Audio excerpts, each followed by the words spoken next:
여러분께 제가 한 가지만 물어보겠어요. 지금 한참 바쁜데 다른 사람 다 열심히 하는데 어떤 한 명은 계속 빈둥거리는 것 같습니다. 솔직히 화나겠죠? 그리고 그 어떤 사람이 누나, 동생, 아내 등 나와 가까운 가족이라면 남들에게는 체면상 내지 못하는 화도 가족에게는 바로 표출할 겁니다. 야, 남들 다 청소하는데 너 그거 안 보여? 너는 왜 그렇게 하는 것마다 밉상이냐? 오늘 본문이 딱 그런 상황이에요. 마르다와 마리아 본문, 여러분 너무나 잘 알지 않습니까? 예를 들어 마르다와 마리아 집에 온 손님이 예수님이 아니라 그냥 일반인이라면, 이 본문을 읽고 상식이 있는 사람이라면 누구를 비난하겠습니까? 누나가 저렇게 땀 뻘뻘 흘리면서 음식 준비하고 있는데 손님이랑 빈둥빈둥 놀고만 있네? 그것도 나이도 어린 동생이란 녀석이. 대부분 이렇게 생각할 거예요. 그런데 오늘 이야기의 결론이 우리를 의아하게 만듭니다. 우리 42절 한번 다 같이 읽어볼까요? 42절입니다. 시작. 몇 가지만 하든지 혹은 한 가지만이라도 족하니라. 마리아는 이 좋은 편을 택하였으니 빼앗기지 아니하리라 하시니라. 예수님께서 일도 안 하고 빈둥빈둥 놀고 있는 것 같은 마리아의 손을 들어주셨어요. 이런 의문점을 해소하기 위해 좀 무리한 해석들이 있어 왔습니다. 그게 어떤 해석들이죠? 소위 묵상형 영성이 행동형 영성보다 중요하다, 이런 류의 해석들이에요. 하지만 성경은 영육이원론을 철저히 부정합니다. 성경은 어디에서도 말씀 듣는 일만이 성도들을 위해 식사 준비하는 일보다 무조건 중요하다, 그렇게 가르치지 않아요. 교회 안에서도 마찬가지죠. 식사 준비하고 청소하고 오늘도 이렇게 음향, 영상 등 예배 준비하는 이런 행동으로 섬기는 분들 없이 모든 사람들이 설교만 하고 손에 물 한 방울 안 묻히고 소위 기도만 하는 분들만 있다면 교회가 제대로 돌아가겠습니까? 성경에서는 혹 행동형 영성이라 생각할 수 있는 섬김 자체를 결코 부정적으로 그리지 않아요. 오히려 섬김의 중요성에 대해 여러 차례 강조합니다. 마가복음 10장 43에서 45절이죠. 너희 중에는 그렇지 않을지니 너희 중에 누구든지 크고자 하는 자는 너희를 섬기는 자가 되고 너희 중에 누구든지 으뜸이 되고자 하는 자는 모든 사람의 종이 되어야 하리라. 인자가 온 것은 섬김을 받으려 함이 아니라 도리어 섬기려 하고 자기 목숨을 많은 사람의 대속물로 주려 함이니라. 누가복음 22장 27절도 말씀하죠. 앉아서 먹는 자가 크냐 섬기는 자가 크냐, 앉아서 먹는 자가 아니냐, 그러나 나는 섬기는 자로 너희 중에 있노라. 그러므로 오늘 본문에서 예수님께서 마르다를 질책하신 이유는 행동형 영성, 즉 섬기는 행위 자체에 있지 않다는 사실은 명백해지죠. 그렇다면 오늘 본문을 어떻게 해석해야 될까요? 예수님께서 마르다를 질책하신 이유가 과연 무엇일까요? 여러분, 오늘 예배도 이 온라인 예배를 드리려면 음향도 준비하고 영상도 준비하고 어젯밤에 와서 청소도 하고 찬양도 하고 그랬는데 예수님께서 딱 오셔서 아무것도 안 하고 그냥 혼자 앉아있는 예수님이랑 말하고 뭐 이러는 사람만 칭찬하고 오히려 그렇게 열심히 준비한 나를 질책한다면 참 억울하지 않겠습니까? 그러면 예수님께서 이 마르다를 질책하신 이유가 과연 무엇일까요? 여러분 잘 들으십시오. 때를 잘 분별해야 한다는 관점에서 접근하면 해석의 실마리가 풀립니다. 일할 때가 있고 놀 때가 있어요. 말씀을 집중적으로 들어야 할 때가 있고 식사하며 교제할 때가 있습니다. 그렇다면 과연 오늘 본문은 어떤 때입니까? 예수님께서 마르다와 마리아의 집에 방문하실 때야말로 말씀을 집중해서 들어야 할 때입니다. 38절에 그들이 길 갈 때에 한 마을에라는 시공간적 배경에 결정적인 힌트가 있죠. 물론 누가는 정확하게 어떤 길, 어떤 마을에 들어갔는지 단서를 제공해 주지 않아요. 그런데 이 마을의 위치를 요한복음 11장 1절은 정확히 밝혀줍니다. 어떤 병자가 있으니 이는 마리아와 그 자매 마르다의 마을 베다니에 사는 나사로라. 베다니는 예루살렘 동쪽 3km 지점에 위치한 산 기슭에 자리 잡고 있는 마을이에요. 즉 예루살렘에서 상당히 가까운 곳에 위치해 있죠.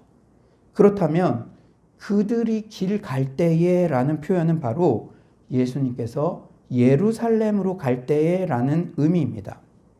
누가복음 9장 51절에도 이렇게 말씀하시죠. 예수께서 승천하실 기약이 차감해 예루살렘을 향하여 올라가기로 굳게 결심하시고, 지난주에도 말씀드렸지만 예수님은 사명에 올인한 인생을 사셨어요. 예루살렘에 가시려고 왜 이렇게 굳게 결심하셨을까요? 바로 십자가 대속의 사명을 감당하기 위하심입니다. 그러므로 오늘 본문 마르다와 마리아의 집에 방문하신 때는 예수님의 본격적인 고난과 십자가 죽음을 앞둔 때예요. 예수님께서는 예루살렘으로 가는 이 마지막 여정에서 만난 사람들에게 자신이 떠나고 난 후에 우리가 어떻게 그리스도인의 삶을 살아야 하는지에 대해 말씀해 주시고 훈련시키신 것이죠. 이렇게 D-Day, 결말을 향해 달려가는 때는 한 말씀도 놓치지 않고 그 말씀을 듣고 자신의 삶에 실천하는데 최우선순위를 두어야 합니다. 예를 들어 전쟁을 앞두고 사단장이 부대 예하 지휘관들에게 작전 명령을 내리고 있는데 그때 섬김의 은사가 특심인 한 지휘관이 음료수 준비하러 식당에 가 있으며, 그래도 사단장님 말씀하시는데 음료수라도 먹어야 되지 않겠습니까? 이 사단장이 중요한 전쟁 전략을 얘기하고 있는데 식당에 가 있으면 야, 너는 사랑이 많은 사람이다 이렇게 용서해 줍니까? 그건 말도 안 되는 일이죠. 그러므로 우리는 때를 잘 분별해야 됩니다. 이런 예배도 준비 때 열심히 일해야 될 때가 있고, 말씀에 집중해서 기도하며 말씀의 은혜를 받아야 할 때가 있다는 것입니다. 그렇다면 우리는 현재 어떤 때를 지나고 있습니까? 코로나19 백문일답 시리즈 설교를 듣고 있는 우리 공동체에 오늘 이 말씀을 허락하신 이유가 무엇일까요? 지금이야말로 활동을 좀 줄이고 주님의 말씀 앞에 잠잠히 머물러야 하는 시기입니다. 아니, 우리가 의도하지 않아도 활동을 줄일 수밖에 없는 상황으로 우리를 인도하셨어요. 그동안 우리는 정말 열심히 달려왔죠. 내면의 공허감을 활동으로 포장하는 데는 참으로 선수였습니다. 주님과의 친밀한 교제는 점점 멀어지는데도 가장 기초가 되는 가정 안에서는 자녀들과 가족들이 신음하고 있는데도 교회 무대 위에 서면 가려졌죠. 마치 마약처럼. 교회에서 중요한 역할을 맡으면 그 역할이 자신의 신앙을 개런티해 준다고 믿었습니다. 일부러 그런 게 아니라 그게 당연한 줄 알고 그렇게 살아왔어요. 그런데 코로나19가 닥치자 무대 위에 설 기회 자체가 사라졌어요. 다시 코로나가 잠잠해지고 다시 내 활동 무대가 회복되기만을 기대했는데 코로나가 재확산이 되니 더욱 당황스러워하고 있습니다. 이때 정신을 바짝 차리고 주님의 세미한 음성을 들어야 해요. 마치 주님께서 우연아, 여러 가지 분주한 활동 내려놓게 되어도 너가 아무 역할을 하지 않아도 나와의 친밀한 교제만으로도 만족할 수 없겠니? 말씀하시는 듯 합니다. 사실 언제나 그렇듯 모든 설교의 가장 1차적 대상은 설교자인 제 자신이에요. 제 자신에게 코로나19가 재확산되면서 지난 일주일 동안에 주셨던 말씀을 지금 여러분들에게 전하는 것입니다. 얼마 전 유기성 목사님의 페이스북 글을 통해서 제가 큰 깨달음을 얻고 제 자신을 돌아봤던 계기가 있었는데 그 글을 함께 나누고자 합니다. 여러분 잘 들어보세요. 사도 바울은 에베소 5장 12절에서 교인들의 삶을 책망하면서 그들의 은밀히 행하는 것들은 말하기도 부끄러운 것들이라고 말했는데 이것이 저의 모습이었고 한국교회 목회자들과 교인들의 문제였습니다. 코로나 사태 이전부터 이런 거짓 경건은 한국교회의 숨통을 막는 심각한 문제였습니다. 예수 그리스도께서 자신 안에 거하시는 것을 스스로 아는 고린도후서 13장 5절의 교인, 주님과 친밀히 동행하는 교인을 찾아보기 너무나 어렵습니다. 지식은 복음인데 삶은 비복음인 모순된 삶을 살아온 것입니다. 바이러스 전염으로 목회 상황은 매우 혼란스럽지만 주님은 여전히 함께 하십니다. 그럼에도 이 시기 할 수 있는 것이 아무것도 없다고 낙담하는 것은 그동안 기쁨의 이유가 주님이 아니라 목회 활동이었다는 증거인 것입니다. 요셉은 의미 있는 일을 하지 못한 정도가 아니라 노예로 죄수로 지내야 했을 때도 하나님이 함께 하시는 것 하나로 충분했습니다. 그러니 가정 총무로 발탁도 되었고 간수를 돕는 지위도 얻은 것이 아니겠습니까? 그렇다면 코로나19 특별한 때 너무나 시의적절한 오늘 본문의 교훈을 구체적으로 우리는 어떻게 적용해야 할까요? 첫 번째로 분주함을 내려놓아야 합니다. 무엇을 내려놓아야 한다고요? 분주함. 서두에서 언급했듯이 예수님께서는 마르다의 섬김 행위 자체를 질책하신 게 아니에요. 사실 예수님의 방문은 예고된 만남이 아니었어요.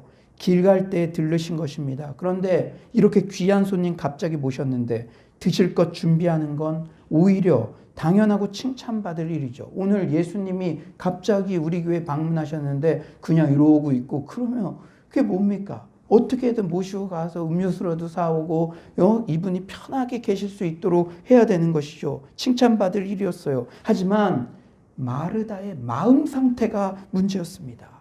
40절 상반절부터 41절이죠.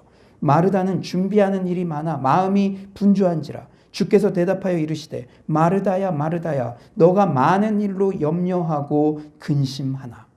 분주하다라는 단어의 의미는 집중하지 않는다, 이리저리 흔들린다라는 그런 뜻이에요.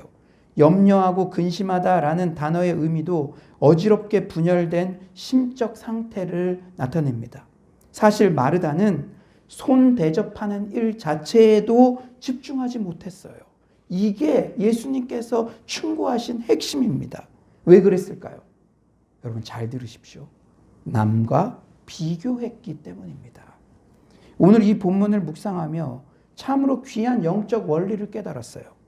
남과 비교하기 시작하면 마음의 분주함이 찾아온다는 거예요.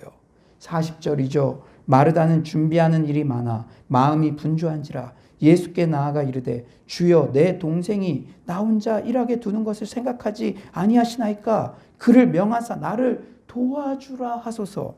지금 왜 이렇게 마르다의 마음이 분주합니까? 여러분 교회에서 일 열심히 해보신 분들 그런 경험 한두 번은 다 있죠. 수련회를 준비한다든지 단기 선교를 준비한다든지 물론 교회 일 자체가 이것저것 할 일 많아서 분주할 수 있죠. 그런데 진짜 우리 마음을 산란시키는 것은 마음에 들지 않는 사람이 보일 때 그때부터 진짜 마음이 막 집중하지 못하는 거예요.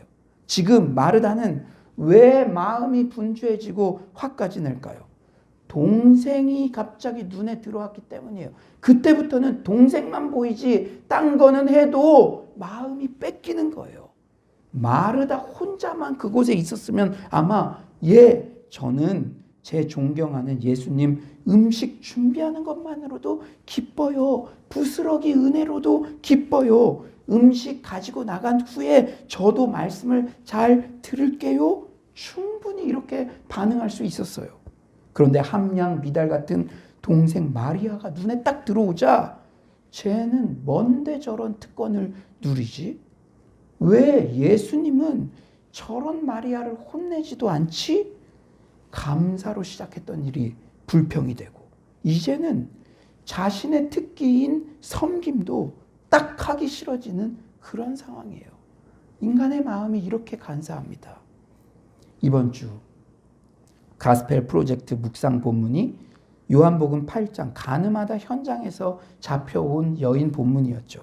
저는 그 본문을 통해 인간은 어떤 존재인지를 묵상하는데, 간음은 혼자 저지르는 게 아니라 남자도 있어야 되는데 남자는 어디 있을까? 그 의문이 들더라고요. 그런데 그런 생각을 하면서 여자 입장에서는 지금은 죄인이니까 할 말 없지만 마음속에는 참으로 불공평하다 느끼기도 했겠다 싶었어요. 왜 나만 가지고 그래? 지금 우리가 코로나 확진이나 이런 것들도 이런 마음 들 때가 있잖아요. 왜 우리만 가지고 그래? 그런데 anyway, 그 불공평한 처사로 여겨지는 상황 가운데도 결국 이 여자는 최종적으로 예수님으로부터 참 자유의 복음을 선물 받았다는 점을 깨달으며, 인간은 불공평한 처우라고 느껴지는 상황 가운데도 나중에는 그것을 통해서도 결국 주님의 사랑을 깨닫게 되는 존재라고 그렇게 제가 나누었습니다. 불공평한 처사 같은데 주님의 뜻에 따르니까 결국은 그것이 주님으로부터 참 자유의 복음을 선물 받는 그 계기가 되었다는 것이죠. 만약 그 여인이 나만 왜 잡아가냐고 그 나쁜 남자놈 계속 불평하고 비교하고 항의하고 했으면 은혜를 입지 못했겠죠. 물론 그런 말할 만한 처지도 못 되었지만 결국 여인은 예수님의 처분에만 집중할 때 가장 큰 죄사함의 선물을 얻었습니다. C.S. 루이스는, 잘 들으세요, 사단의 가장 예리한 무기가 바로 비교의식이라고 지적합니다. 오늘도 여러분이 비교의식이 들어온다면 그게 누가 준 거라고요? 사단이. 자꾸 교회 왔는데 어떤 사람이 보이고 쟤만 특별히, 사단이 준 마음이에요. 그 마음은요. 비교의식 때문에 우리는 섬김의 감격을 상실합니다. 봉사의 의미를 잃어버려요. 신앙은 시선처리입니다. 싱글 포커스가 중요해요. 내 사명에 집중하면 되는 줄 믿습니다. 주님께 집중하면 돼요. 오늘 본문이 이 시적질한 때 우리에게 주는 교훈 두 번째, 주님의 발치에 앉아서 말씀을 들어야 해요. 여러분, 뭘 들어야 된다고요? 말씀. 특히 코로나19 이 특별한 시기에 말입니다. 42절 말씀이죠. 몇 가지만 하든지 혹은 한 가지만이라도 족하니라. 마리아는 이 좋은 편을 택하였으니 빼앗기지 아니하리라 하시니라. 회사에서도 일 못하는 사람들의 특징이 있어요. 제가 한 5년 정도 회사에 근무하면서 제가 이렇게 보니까 홈페이지나 그 자기 업무 분장에 뭐 그렇게 주저리 자신의 일을 많이 적는 그런 사람이에요. 화분에 물 주는 거 막 이런 것도 적어달라 그래요. 자신의 무능함을 많은 일 종류로 감추려 하죠. 하지만 탁월한 사람의 업무 분장 명함에는 한 줄이면 족합니다. 아마존 CEO. 그 한 줄이면 모든 것이 끝나요. 우리의 분주한 활동들을 가지치기 해야 하는데 몇 가지 혹 한 가지 남겨두어야 할 핵심은 바로 주님의 말씀을 듣는 것입니다. 주님의 말씀을 듣는 시간을 최우선순위로 확보해야 될 줄 믿습니다. 우리가 주님께 배워야 할 것이 얼마나 많아요. 주님이 사셨던 행적, 그리고 주님의 말씀, 주님의 성품과 어떠하심을 배워야 합니다. 백문일답 시리즈 설교를 듣는 이유도 바로 이것이죠. 우리는 주님의 말씀을 바르게 듣지 않으면 주님의 이름만 쏙 빼내 이용해 먹고 나중에는 필털털이 되기 십상이에요. 제대로 배워야 돼요. 종교인 괴물이 되어버립니다. 주님의 말씀을 제대로 들어야 사람을 기능과 수단이 아니라 존재 자체로 존중하는 법을 배우게 되어요. 주님의 말씀을 제대로 들어야 현란한 종교적 그런 위선과 실제 사랑의 차이를 배웁니다. 현란한 종교의 쇼와 실제 그 사람을 사랑하는 것의 차이를 뭘 할 때 배울 수 있다고요? 주님의 말씀을 제대로 들어야. 그리고 기도와 마술은 어떻게 다른지 배우게 됩니다. 알라딘 마술 램프처럼 내 원하는 것만 마술처럼, 그게 아니라 기도는 하나님의 뜻에 나를 맞추어가는 과정이라는 사실을 주님의 말씀을 제대로 들어야 배운다는 거예요. 우리가 주님께 배워야 할 것이 너무나 많습니다. 가정생활은 어떻게 해야 되는지, 내가 어린아이를 대할 때 어떤 태도로 대해야 되는지, 하나님 아버지를 어떻게 섬겨야 되는지, 영적 리더십을 어떻게 동역해야 되는지, 예배가 어떻게 드려져야 되고 예배의 가장 중요한 요소는 무엇인지 우리는 배울 것들이 너무 많아요. 회사에 가서 믿지 않는 상사와도 어떻게 내가 반응해야 되는지, 정말 이 세상이 크리스천들을 비난하는 이때에도 우리는 어떻게 우리의 태도를 가져가야 하는지 우리는 배울 것들이 너무 많습니다. 주님께 배울 것들이 너무 많아요. 우리가 주님께 배워야 할 것이 너무 많기에 매주 교회에 나와 말씀을 듣는 것이며, 상황이 여의치 않으면 오늘처럼 온라인으로도 말씀 앞에 나오는 것입니다. 코로나19 특별한 때 서울로 공동체가 강화된 것이 다름 아닌 말씀 사역이에요. 여러분들의 영적 민감성이 있기 때문에 왜 담임 목사님께서 이런 사역들을 진행하는, 제 뜻이겠습니까? 기도하면서 받은 영감대로 그런 것들을 진행하는 것이죠. 성경대화, 성경통독, 한줄 큐티 묵상, 성경 필사, 신약 성경 인텐시브, 가스펠 프로젝트 모두 다 어떤 내용입니까? 말씀 앞에 머무는 내용이에요.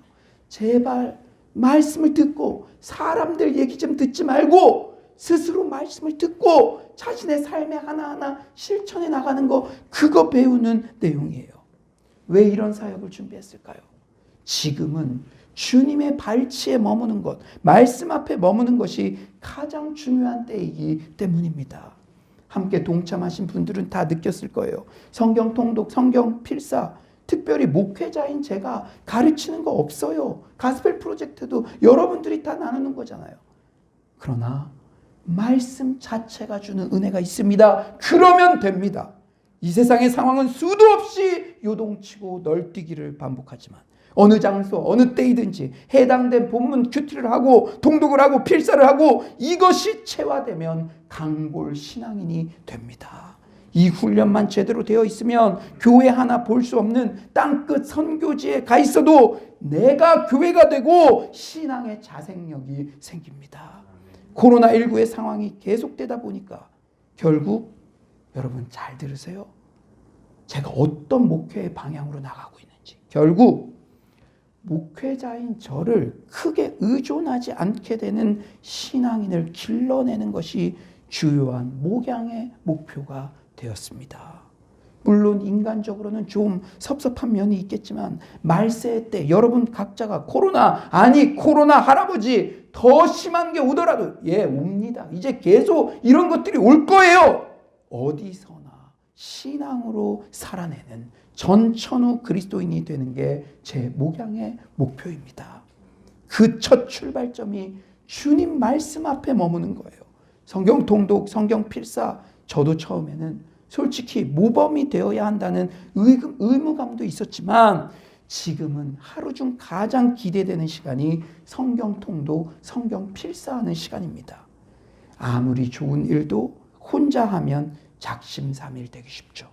이렇게 서울로 전 공동체가 시스템적으로 말씀 앞으로 나아갈 때 여러분 각자가 적극적으로 동참하여 은혜의 가장 큰 수혜자가 되시기를 간절히 축원합니다. 이제 말씀을 정리하겠어요.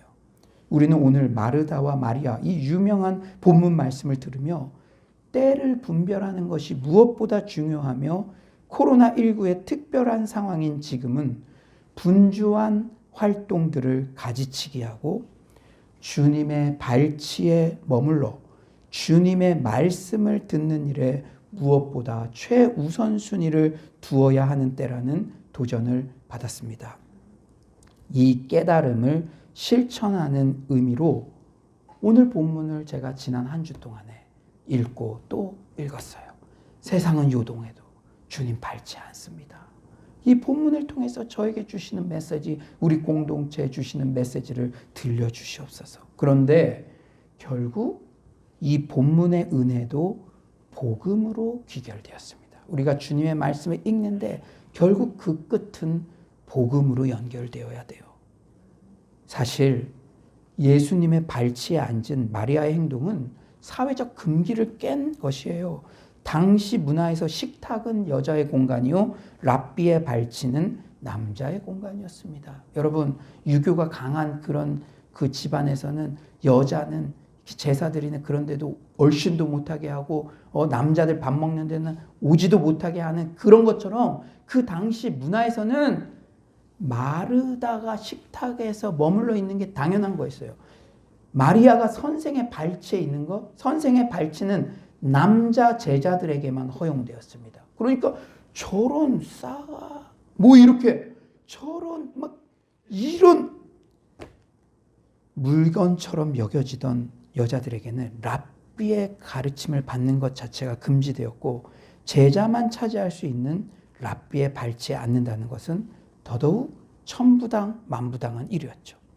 하지만 잃어버린 자를 찾기 위해 오신 예수님은 어떤 편견도 없이, 어떤 소외되는 자도 없이 여인들에게도 복음을 전하시고 그들도 당당한 예수님의 부활의 증인이 되었습니다. 오늘 본문은 어떤 사회적 약자에게도 차별 없이 구원을 베푸신 복음의 본질을 우리에게 소개합니다. 또한 우리의 구원은 행함이 아니라 오직 믿음으로 얻는 것입니다. 예수님을 일반 손님으로 가정한다면 오늘 본문에서 마리아와 마르다 중 누가 비난받아야 마땅합니까? 당연히 마리아죠. 하지만 반전이 일어나죠. 복음이 바로 그런 것입니다. 이방인의 행실은 비난받아 마땅했죠. 그러나 예수님 발치에 앉아 예수님 말씀 듣고 믿기만 하면 이방인도 의롭다고 인정받게 되죠. 이렇게 부당해 보이지만 나의 행실과 상관없이 오직 믿음으로, 오직 은혜로 받는 구원, 이게 복음의 또 다른 본질입니다. 아무쪼록 코로나19 어떤 상황에서도 주의 발치 앞에 머무는 데 힘쓰며 그 주님의 주옥 같은 말씀에서 발견한 복음의 능력으로 넉넉히 승리하는 서울로의 모든 성도님들 되시기를 간절히 축원합니다.